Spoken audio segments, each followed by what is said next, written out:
अस्सलामुअलैकुम, I am Urooj Zahra, your English language instructor. उम्मीद करती हूँ आप सब खैरियत से होंगे।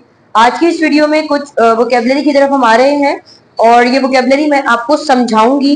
तो आपकी जिम्मेदारी है कि ड्यूरिंग द लेक्चर लिखिएगा नहीं, सिर्फ आपने तवज्जो देनी है, क्योंकि ये वोकैबुलरी आपको याद हो जाएगी। देन एक नहीं, आप मुख्तलिफ सेंटेंसेस बना सकते हैं। तो आइए जरा वन बाय वन इनको डिस्कस करते हैं। सबसे पहले है कम्यूट। कम्यूट का लफ्जी मतलब होता है एक मुकाम से दूसरे मुकाम तक सफर करना। कम्यूट का मतलब होता है ट्रेवल। अगर आप अब तक कहते आए हैं कि I travel from one city to another city, तो अब से आप बोलेंगे I commute from one city to another city. Travel की जगह आपने कम्यूट कहना है। इसीलिए जो भी ऐसा इंसान है जो ट्रेवलर है, जो एक सिटी से दूसरी सिटी जाता है या एक जॉब से दूसरी जॉब पर आता है, ऐसे इंसान को हम कम्यूटर कहते हैं। जैसे वहां पर ट्रेवलिंग करने वाले को हम ट्रेवलर कहते हैं, इसलिए यहाँ पर जो ऐसा इंसान है जो सफर करता है उसको हम कम्यूटर कहते हैं। इसके बाद है कोलाइड। कोलाइड का मतलब होता है टकराना। दो चीजों का आपस में ऑलमोस्ट सेम रफ्तार के साथ टकराने को कोलाइड कहते हैं। यही वजह है कि जब एक्सीडेंट होता है तो ऑलमोस्ट दो गाड़ियां एक साथ टकराती हैं। कोई भी गाड़ी ऐसा नहीं होता कि इसमें स्टॉप हो, दो गाड़ियों का एक तरफ आना, आपस में टकराना, इसको हम कोलाइड कहते हैं।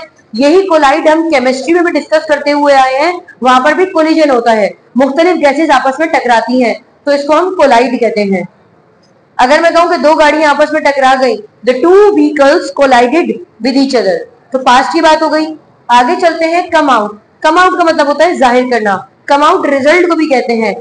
मिसाल के तौर पर मेरा कोई रिजल्ट आया तो तुमने अपनी खुशी जाहिर कर दी। मैं इतनी सी बात कर रही हूँ, तुमने जाहिर कर दिया। You came out your words. Past में क्या हो जाएगा? You came out your words. आपने अपने वर्ड्स जाहिर कर दिया, आप अपने आप को जाहिर कर दिया। You came out your words. अच्छा, इसको हम ऐसे भी कहते हैं रिजल्ट के तौर पर भी। मैंने कहा ये मेरा रिजल्ट है, इट इज माई रिजल्ट, तो इसको मैं यू भी कह सकती हूँ, it is my come out या आउटकम, दोनों चलता है। इसके बाद बात करते हैं कमिट। कमिट का लफ्जी मतलब होता है काम करना। कमिट को डू भी कहा जाता है। डू द वर्क होता है तो कमिट द वर्क। सुसाइड, जो खुदकुशी होती है, इसको हम क्या कहते हैं? सुसाइड, लेकिन उसको करने को कहा जाता है कमिट सुसाइड। इसी तरीके से गुनाह करने को क्या कहा जाता है? कमिट सिन। तो कमिट का मतलब होता है करना। इसके बाद है मोल्ड। मोल्ड का मतलब होता है ढालना। एक शक्ल से दूसरी शक्ल में ढालने को हम मोल्ड कहते हैं। फॉर एग्जाम्पल, एक टीचर अपने स्टूडेंट का फ्यूचर बनाता है। The teacher moulds the future of a student. इसके बाद है मकसद। मकसद का मतलब होता है मोटिव। मोटिव, अगर मैं कहती हूँ what is your purpose of learning English या what is your motive of learning English, motive and purpose दोनों सेम है। आगे बढ़ते हैं कन्फ्रंट। कन्फ्रंट का मतलब होता है सामना करना।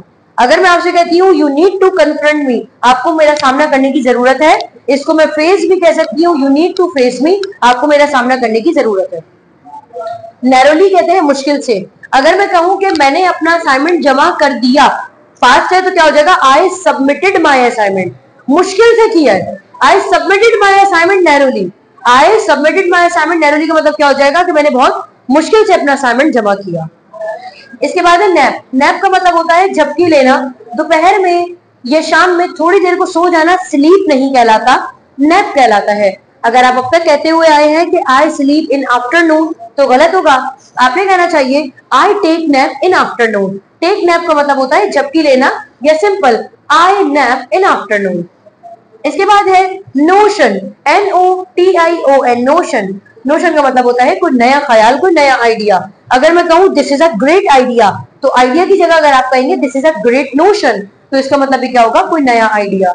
इसके बाद आगे बढ़ते हैं एट एनी कॉस्ट या एट एनी रेट। इसका मतलब होता है किसी भी कीमत पर। मिसाल के तौर पर आपको इंग्लिश बोलनी चाहिए, you should speak English at any rate या एट एनी कॉस्ट। और आखिरी चलते हैं रिकॉल। रिकॉल का मतलब होता है याद करना।